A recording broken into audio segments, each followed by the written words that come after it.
Father Kevin, why not face your ministry? Face your calling. Yes, I know you are not in Nigeria, but every post you make is about Nigeria. What time do you have for this calling?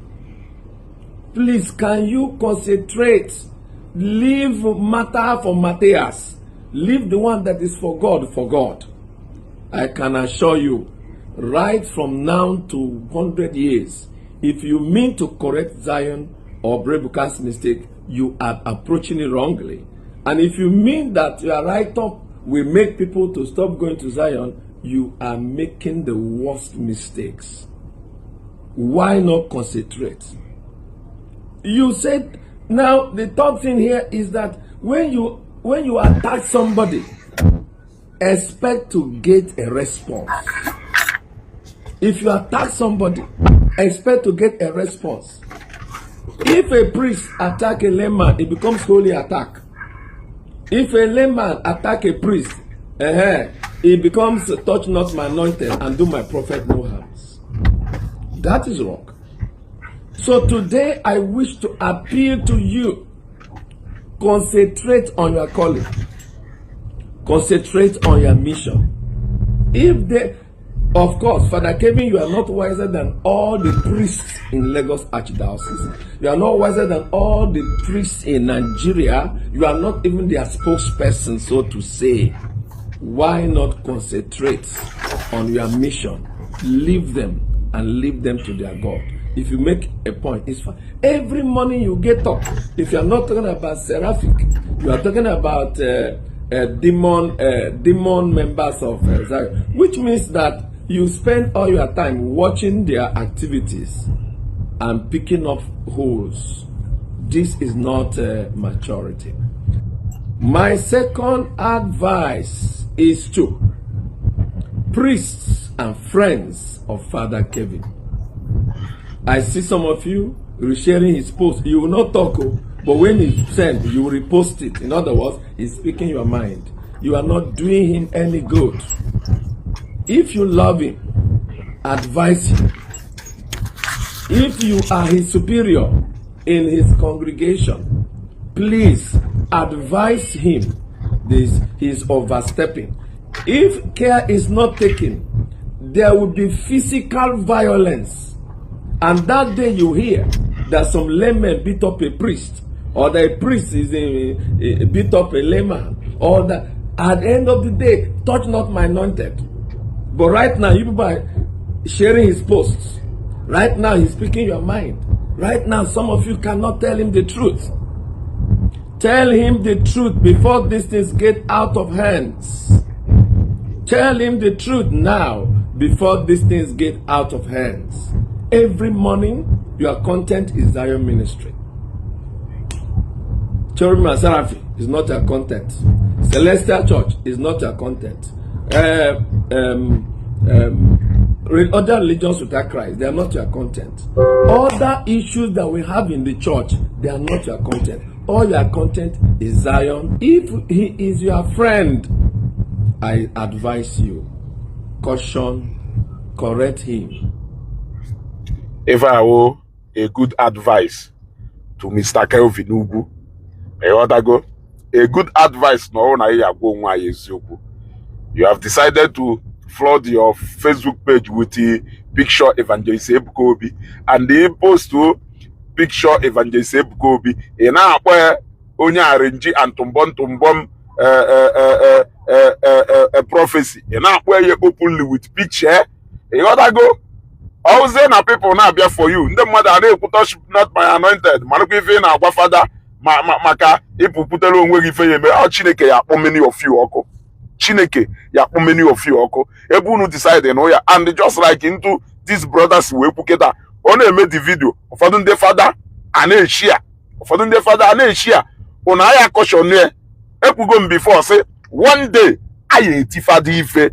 Mona go ne one day ofu father aye tifadi ife gwi fada kananya unewe man ifunu na aba na ife awu. You cannot go after a man who millions of people scattered all over the world. There is no state in Nigeria Zionite there. There is no state in America Zionite there.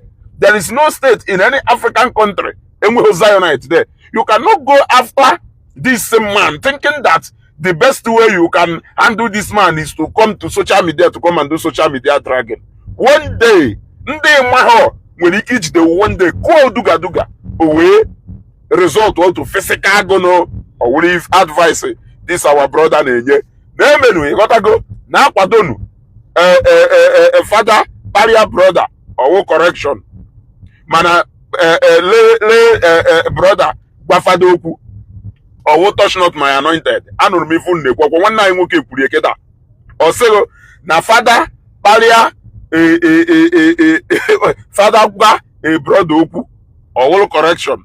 Mana a brother brother gwa father okwu or touch not my anointed. Then I parinde father. I interpret that touch not my anointed and do my prophet no harm. One day touch not my anointed I resort to physically equal physically yakananya. Na nya physically bujido na onu na mmeghe ka mara bala unu ba unu akpọ na onye otu unu correct ya happen ya na aso nyogari go happen ya na aso nyogari etu an say I'm very happy no na defensive mode keda ono na defensive mode every day na page go see screenshot ndị na apia yetai ono na defensive mode if you believe dey join ndị to ka Father Nwebe Joy and other people gbara ọsọ.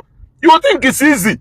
My friend, coming after Evangelist Ebuka-Obi, what you are likely to receive is even worse than if you receive, if you come after a Catholic bishop. You don't know. You don't know. Because when Catholics come after a Catholic bishop, say, respect, yeah, can within the same favor. Man, when you go after a brother to Evangelist Ebuka-Obi, no, nisi a non-denominational congregation. O sitrina affairs of a non-denominational organization. Only Catholics wounded not there. You are likely to receive, yeah, even you receive yadu more than only respect. Neme kaseno. You think you are fighting for Catholics? Agbagunu bolo negwono. Obloso only Catholics in Zion. Well, Catholics and non-Catholics. In fact, non-Catholics in Zion keta akarizili Catholics in Zion. Man, ona aya gota ana gwoni e oduka ya se. Une video na business unu nwere owo Catholic Facebook, Catholic Facebook. Many non-Catholics in Zion. It is not only for Catholics. Man, ona aya ekwe. One day, aya etifadi ife make Evangelist Ebuka-Obi jete tuwe na akwụkwọ.